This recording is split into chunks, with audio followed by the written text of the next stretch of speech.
ধরা হতো তোমাদের F-35, সেই 40টা F-35কে কালকে ধ্বংস করে দিছে। ইরানের দোষ, তোমার কোনোই দোষ নাই মামু, সব দোষ অন্যদের, তুমি হলা মাল একটা। আর অ্যালাইদের কথা যখন বলা হচ্ছে, হেন্তাই বয়েস জাপান আর মোদিজি আপনারা রেডি হন, কারণ আপনাদের হরমুজ যাইতে হবে, আপনাদের আব্বারা তো কিছু কর। হ্যালো অল, জাস্ট কিছুক্ষণ আগেই, ইনফ্যাক্ট কয়েক ঘন্টা আগেই, প্রেসিডেন্ট ট্রাম্প আজকে মার্কিন যুক্তরাষ্ট্রের যত যারা সিভিলিয়ান্স আছে, যারা সিটিজেন্স আছে, তাদেরকে অ্যাড্রেস করেছে।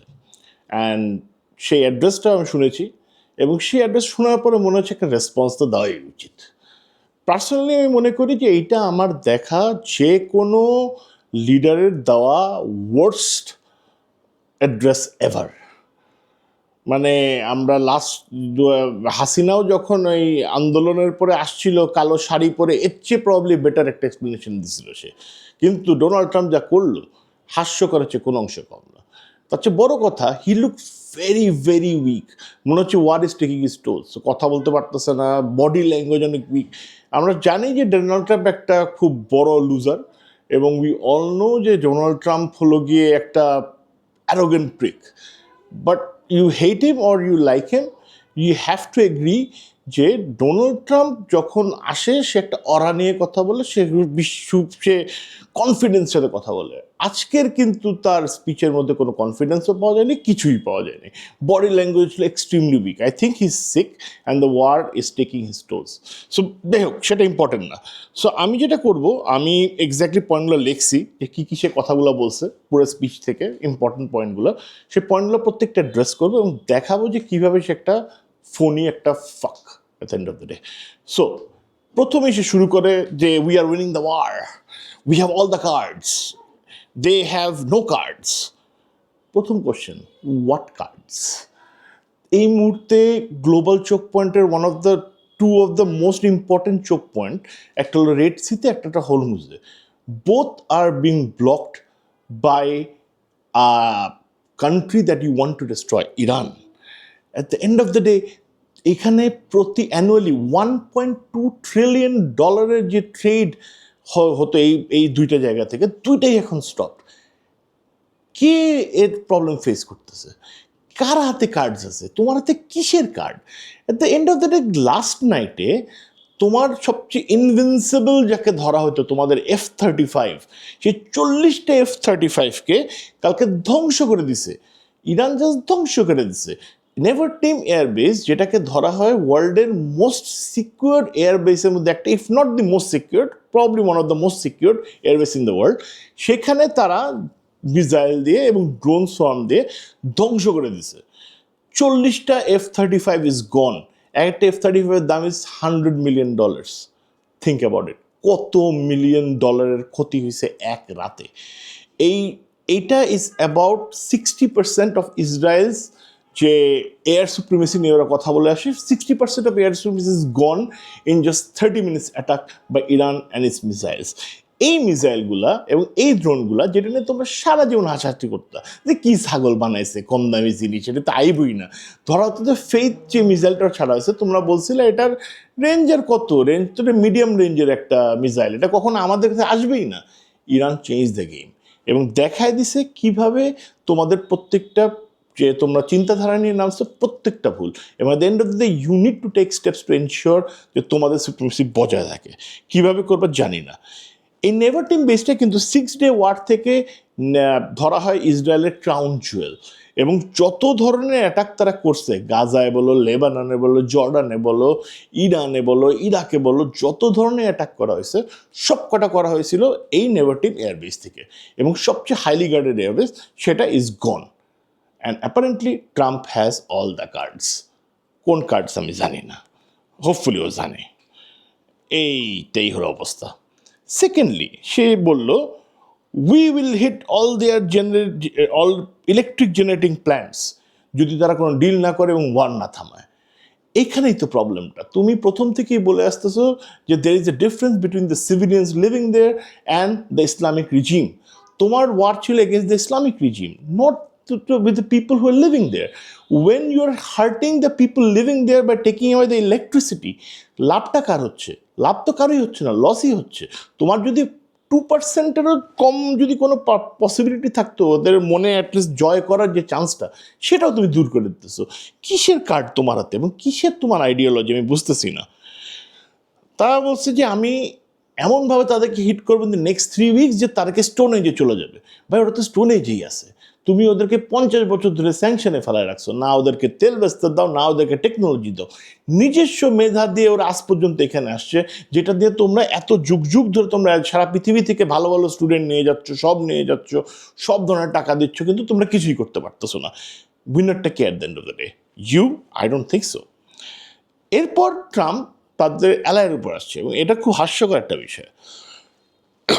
ট্রাম্প এসে বলছে আমাদের অ্যালাই এবং অন্যান্য দেশ যারা হরমুজ থেকে তেল নিয়ে থাকে তারা হরমুজকে অ্যাটাক করো অ্যান্ড চেরিশ ইট।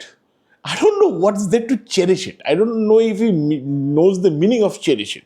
বলে দিল মনের সুখে চেরিশ করো, আর যদি না করো সেটা, তাহলে আমার থেকে তেল কিনো, আমার তো অনেক তেল আছে। ভাই তোমার তো তেল আছেই, তুমি সারা পৃথিবীতে লুটে আসছো। এর তুমি ইরানের লুটছো, ইরাকের লুটছো, লিবিয়ারে লুটছো, ভেনেজুয়েলার লুটছো, তোমার তো তেল আছে। কিন্তু তোমার থেকে তেল নিবে কি না কি, দ্যাটস আ বিগ কোয়েশ্চেন।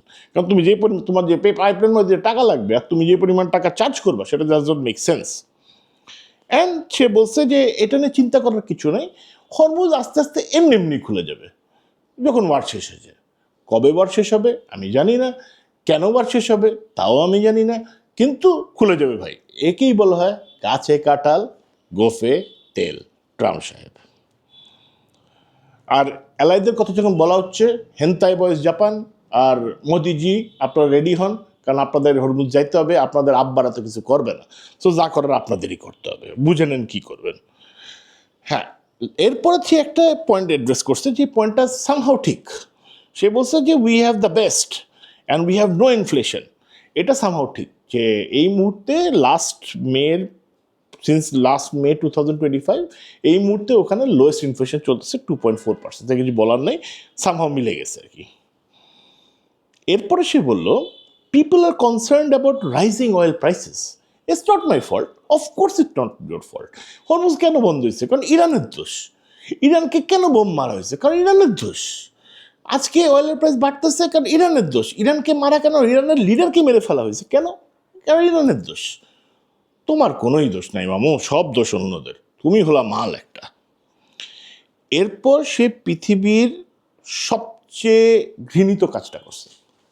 আমরা জানি যে আমেরিকান বেশ কিছু সোলজার মারা গেছিল রিসেন্টলি ইরান এই ওয়ারের সময়, যা মিসাইল অ্যাটাকে, এবং তাদের ক্যাসকেটগুলো আমেরিকায় পৌঁছানো হয়েছিল।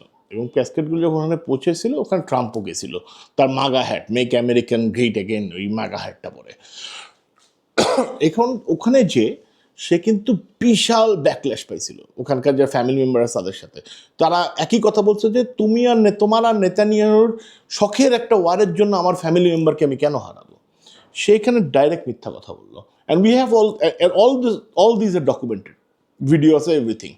সে বলছে যে I went to that place to see their body, and ওরা আমার all the family members came to me and said, sir, please finish the job. Don't come back until you finish the job. So যেহেতু family member আমাকে বলছে জবটা শেষ করতে হবে, আমি এই জবটা শেষ করেই ছাড়বো। কীভাবে জবটা শেষ করবো? I don't think you are going to help anyone's case. যদি খারগাল্যান্ডে বা তুমি ওদেরকে if you puts in the ground, তুমি যদি ইরানের লোক পাঠাও ওখানে মারতে, অবশ্য লাশ দেখে তো তোমার অভ্যাস আছেই, কারণ তুমি এপস্টিন আইল্যান্ডে যাও, বাচ্চাদের লাশ দেখে আসছো, গাজার লাশ দেখছো, তো তোমার কাছে এটা কোনো বিষয় না। So probably that's why you said. Then he went up and started bashing Obama, যে দেখো ওবামা ওদেরকে সেই ডিল দিছে, ওবামার জন্য নিউক্লিয়ার ডিল ওরা করতে পারছে, আমি এই নিউক্লিয়ার ডিল ক্যান্সেল করছি।